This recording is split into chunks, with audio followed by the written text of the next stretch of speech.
Well, no matter where you look in the markets today, of course, everyone reacting to what happened over this weekend. Started Friday night, the S&P downgrading U.S. government long-term debt ratings. Well, my next guest just testified before Congress on how best to reform credit ratings agencies, as well as the ratings process. He thinks that the S&P action was egregious and that this move will ultimately harm the agency's reputation. Well, joining me now is James Gellert, CEO of Rapid Ratings. This is a boutique independent ratings agency that is based right here in New York. James, welcome to InBusiness. Good to have you. Thanks, Lisa. What makes their action egregious? Some would say that they finally got a backbone. Well, some are saying that. Some are also saying they're finally trying to make up for a ton of mistakes over the last decade. But irrespective of which it is, this was a decision that I think they were predisposed to make for quite some time.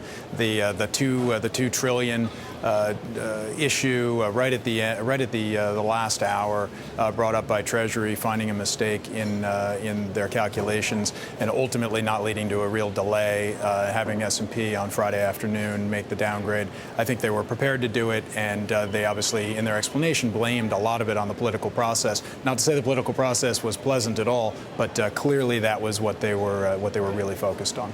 Hey, Jim, it's Adam. You know, I got to ask you, though, CBO, Congressional Budget Office, thinks there's going to be GDP growth of 3 to 3.6%, and S&P is saying that's too high. It's only going to be, say, 2%. So if you go with that 2% number, maybe all of a sudden S&P doesn't look so foolish. Well, I'm not saying there aren't major financial issues with the country, and frankly, there are some silver linings to the S&P action, and one of them, of course, is that Congress will have to, in the super committee, focus on savings.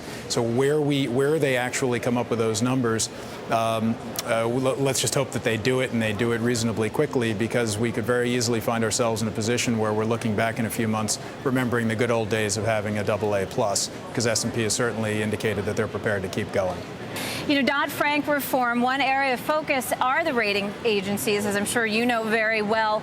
We already know the administration is not particularly happy with S&P given the action on Friday. Do you expect more attention now to be focused on reform, and how does that impact you? Well, we've had a bit of Groundhog Day for a number of years with congressional and full legislative focus, as well as from the SEC on the regulatory side, trying to find reforms for the rating agencies. And unfortunately, they really haven't been that successful. One of the silver linings of this downgrade by S&P may very well be more attention to trying to solve the problems of the over-reliance that the market has on the large traditional rating agencies. The Dodd-Frank Act, as you point out, is addressing some of these issues. It's got a couple of things that are good, but I think it's a bit misguided. Really, it's focused too much on punitive liabilities and administrative and compliance costs for the NRSROs, the nationally recognized statistical rating organizations. But really, what it's not doing is it's not opening up the market to enough competitors to be able to access the kinds of information that they should want to be able to access on structured products and other more esoteric products that have really gotten the ratings in a lot of trouble. And it's not making it a conducive environment to competition, which is why companies like ours have chosen not to apply to be an NRSRO, and Rapid Ratings is doing a very fine job of growing without that designation. But they really want more competition in the market. They've got to stop trying to attack the agencies and really have to start trying to open it up for competition and innovation in the space. Well, Jim Gellert, thank you very much for joining us. There's so much to talk about. I'm sure we'll be in touch over the next week. Yep, see you, Rapid Ratings.